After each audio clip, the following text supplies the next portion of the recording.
This podcast contains strong language and discussions about relationships, sex, and love. It may not be suitable for younger listeners.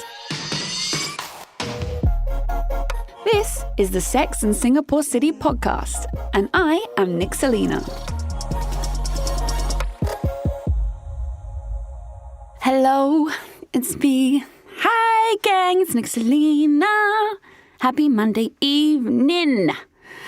I cannot believe I have not done this story time yet. Fuck me. It is a weird, twisted fucking story. I can't believe I've not shared it. And when I thought about it, I was like, the world needs to hear this. So this story time is thus. I was catfished for 6 months before catfish was even a thing. And then I met the real man. Dun, dun, dun. Okay, set the scene. I'm 19. I think Facebook has only just existed. Yeah, you heard right. Imagine a world when there was no Facebook. I was 19 in that world. I'm at university and I am on MySpace, and MySpace was big back then. Like, yo, your MySpace profile. Oh, wow, poor MySpace. You did not keep up with the social platforms, did you? So yeah, on MySpace, and found this profile. Okay, hot guy. I was going through my rocker stage, and even though I was up in Norwich, in Norfolk, in the UK, at university, for those who don't know, it's like a 3 or 4 hour north drive up from London. I was still traveling down to London every now and again, and I was thinking I was really cool and into rock bands in Camden. Yeah. Poor Nix. Anywho, so there was this super fucking stunning rock guy in a band on MySpace. Let me change the names for privacy reasons. Let's call him Ricky. So I started talking to Ricky and added each other, direct messages each other, and I was like, oh my God, this guy is so hot. Obviously, I'm a student, spent a lot of time at home, in my house, in between lectures and whatnot, and, just loved talking to him. And eventually we end up changing numbers. This was before WhatsApp, I think. So we're texting each other, and we're sending messages on MSN Messenger. God, I have been getting all these names right. It's how fucking long ago it's been. So basically, I then say, I want to see you. We were having actual phone calls, and we were talking loads. And I loved his voice, and I loved how much he wanted to talk to me. He lived in London. And said he used to go out with his band in Camden all the time, but didn't live in Camden, lived outside the area. We were just chatting, and being somewhat slightly damaged, I think, at that time from a previous relationship, I kind of fell all in. I think I was super desperate for any attention to validate myself. So this hot guy comes along, wants to talk to me all the time, wants to call me for hours in bed. Yeah, I sucked it right up. So then I'm send me a photo. Send me a photo on MySpace, send me a photo of you, send me a photo of what you're doing. And there's always reasons why he wouldn't text me a photo. And I started to get a bit pissed off about it. At the time, I was young, and this was pre-social media, really. So this idea of catfishing didn't even exist, right? So I had no idea what the fuck was going on. And I guess was super naive and just believed every story he told me about why he couldn't send me photos or why, he couldn't see me. So it got to the point, gave him my student house address. Like, how fucking dangerous is that, by the way? Do not do that. Ever. But I gave him my address because he wanted to send me birthday flowers. And these beautiful lilies arrived. Yeah. It's fucking weird to think back. Oh, my God. So, yeah, we're talking, won't send me a photo. We're talking, won't see me. I offered to come down to London, because I like going to London for the weekends anyway. He always found reasons why he couldn't be available that weekend. Anywho, sends me, eventually, months in, sends me a black and white photo to my phone of his face.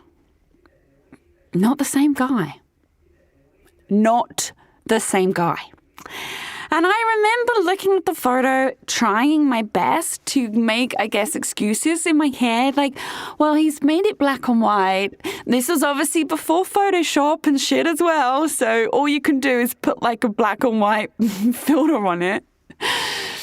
I think it was before Photoshop. I don't even know when Photoshop was invented, but it certainly was before all the apps on your phone, right?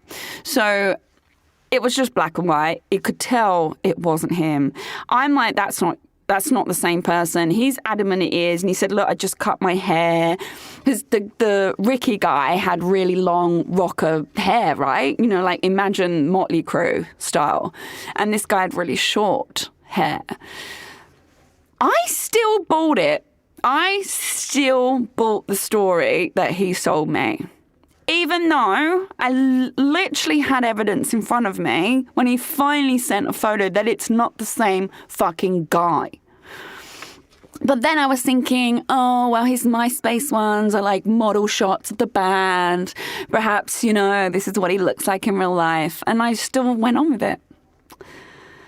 So how does this materialize? So what happened one day? Very random, scrolling on MySpace. I see Ricky's profile, but it's not the Ricky I know profile. It's a completely different fucking profile. In this Ricky profile, it's very much his profile. There are photos on there, and there are song links and video links to the band. And yeah, that seems to be the real Ricky. I cannot believe what I'm fucking seeing. So I'm like, what do I do? Do I message the Ricky I'm texting? Do I message this new Ricky? Like, there are now two very different profiles. They both had the same profile photo, which is how I saw it immediately. But the new one was completely different. Way more content on there. So there I am on MySpace, shitting myself, like, what the fuck? Don't really know what's going on. Message this guy, Ricky. I'm like, hey, we've kind of been talking for 6 months. Like, I guess not online dating, but we're like really close and I don't really understand what's going on. I was literally, my heart was in my throat, waiting for said Ricky to respond. He reads it and responds. And he's like, I'm so sorry. I don't know what you're talking about. So then I was like, I have like your number and, you know, you've been calling me and you sent flowers to my house. Don't really know what's going on. And he's like, yeah, I have a girlfriend. I have a girlfriend and that's not me. Do you have the number? So I send this guy the number of him who's pretending to be him. He's like, oh my God, I know who that is. It's my ex-girlfriend's younger brother. You heard that right. Ricky, the real one, Ricky's ex-girlfriend, her younger brother, is now pretending to be Ricky on MySpace to try and date online over the phone me. What the fuck? So I'm like, I'm not going to text this guy. I don't even want to call him Ricky anymore, right? Let's call him Johnny. I'm not going to fucking text Johnny at all now. This Ricky is like, leave it with me. So thank you for messaging me. So thankful. I'm really, really sorry about this. Like, seemed like the sweetest guy. He's like, let me text my ex-girlfriend now. We're still on really good terms. Do you mind if I give her your number? I was like, yeah, no, not at all. So the next thing you know, the ex-girlfriend, let's call her Natalie, reaches out to me and was like, hey, Ricky's just told me everything. Like, what the fuck? I'm so sorry. Yeah, that's my younger brother. I can't believe he's done this type thing. And I was just like, I guess I was just relieved to know that my gut instincts were right.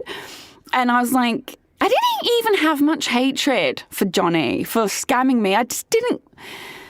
I didn't understand why he did it, and I didn't get the outcome. Like, what was he ever going to achieve? Because he looks nothing like Ricky. So Natalie, the sister, actually even sent me a photo of her brother Johnny and was like, this is what he looks like. And then she was like, I promise you, he is a really nice guy. He's just like not very good with girls, and he's always looked up to Ricky. Ricky's obviously very attractive, very cool, very popular guys in a rock band, you know, very unlike what Johnny's like. So I guess Johnny kind of idolizes him a little bit. But I was like, babe, like, this is so weird for me because I thought I was talking to Ricky for months, and, you know, your brother even has my student house address and sent me flowers. And she's like, what the fuck, serious? I was like, yeah. And of course, I was texting him photos as well, not nudes. Before we go there, 19-year-old Nix was still quite innocent, okay? But I was sending, like, selfies, I guess, and, you know, my MySpace photo vibe. The only people that can even understand what I'm talking about is those who are on MySpace, doing those, like, special MySpace profile photos where you think you look really cool and edgy. So I was still doing that back to him, and I honestly, in those 6 months, I'd invested so much fucking time talking to him, and we kind of really got on. I loved the way we spoke. I loved the stuff we spoke about, and I kind of thought we did have an actual connection. And I know it sounds really strange because, you know, obviously you've not met the person. But yeah. So to find out it was some ex-girlfriend's younger brother just blew my mind. But the story, my friends, gets even weirder. Because guess what? Me and the sister, Natalie, we decide we quite like each other and we're really fun. And we add each other on Facebook when it eventually comes. And we decided to hang out. So one weekend, I went down to London from Norfolk in the UK to stay with Natalie. So the guy who catfished me, I went and stayed with his sister. And she was so cool. And it was weird. She was like, yeah, just come hang out at my house. I think she was a student at the time as well. Like, you'd love my friends. So I went down for like 2 nights, stayed, crashed at hers, met her girlfriends. Then we went out one night in Camden, and yeah, I then met Ricky in person. I was like, this is so fucking weird. So all of us are there in London. He's like with his band and his best mate, and we're all hanging out drinking. And all I could think of was like, I thought I've been talking to you for 6 months and I've just met you. You have no idea who I am and you have a girlfriend. What the fuck? But it was one of the coolest nights ever. We had a great time. A great time. And I don't think her younger brother even knew that I was coming down to stay. I certainly didn't tell him. I think I eventually texted him and was like, I know who Ricky is. I've messaged Ricky directly. Like, don't fucking talk to me again. I was pissed off with him, and I just thought, what a fucking, like, it's weird. Like, weird. But other than that, as per casual Nixalina, I just brushed it and went and hung out with his sister and the real Ricky. It's like, will the real Ricky please stand up? who was, by the way, really hot in real life. Which is a crying shame that he was taken. But then, plot twist again, Ricky's best mate, another guy in the band, took a liking to me. And so tried it on with me all night. And eventually, I think like a few weeks later, he actually come up from London to Norwich to stay with me at my house. Oh my God. Yeah. I mean, I didn't vibe him. I think after he left Norwich, I was like, yeah, this is like it's not going to be a thing. Because also, like, it was weird. I fancied Ricky originally, and Ricky was the only one I've ever fancied. So I don't really want to date, like, your best mate. And I didn't want to date someone's younger brother. Who, like, it was all a bit odd. Yeah. But I got severely catfished before Catfish even existed. And I ended up hanging out with the real man who was catfished to be somebody else. Does that make sense? I was hanging out with... Anyway, you get the story. And this is why, ladies and gentlemen, I fucking love the TV show Catfish. I don't know if you've ever watched it, but just search Catfish TV show. It's compelling. It's also why I understand when people are catfished, because I get it. And I understand why people will seemingly dismiss their very logical, rational, like, you are not this person, to cling on to any kind of relationship you are forming with this person. So, I do. I get it. Because I knew I just knew it wasn't him. But I so desperately wanted it to be him that any excuse this Johnny made as to why he couldn't see me or why he couldn't send me proper photos, I just lapped them up because that was the easier option than facing the truth that he weren't Ricky. And the only thing that made me face the truth was when I found the real Ricky. So yeah, rather than being sad at home alone, as per me, I go extreme and I go and party with the real one and hang out with the Catfish's older sister and all of her friends. And then have a little mini fling with the real Ricky's bandmate. Sure. Okay. And anyway, that is the end of this episode. Please do DM me on social media if you've had any catfish stories. I would love to compile an episode of like Singapore's catfish stories, you know. I think it's probably going on way more than we know. And I am now fucking 101 expert on catching catfish. This isn't just on social, my friends. I mean, all the dating apps. I will be able to tell you in about 5 to 10 seconds. Oh, that's a bit brazen, isn't it? Like, Nix, calm down. All right, 60 seconds. Give me a minute. I'll be able to tell you if that profile is real or not. Under 60 seconds. And that is the end of this episode. Peace out. Thanks for listening to the Sex and Singapore City podcast. This episode was produced and hosted by me, Nixalina, and recorded at the Splicecast studio in Singapore. I'm available to listen to on Spotify, Apple Podcasts, Google, and all major podcast listening apps. Do subscribe to enjoy a new episode every Monday evening. Please do give me a 5-star review. It helps other people also find my podcast. For more awesome content and features to read, you can check out my website, sexandsingaporecity.com. That's sexandsingaporecity.com. I'm also on social media. Simply search at Nixalina, Nixalina, to find me. Don't be shy. Come say hi.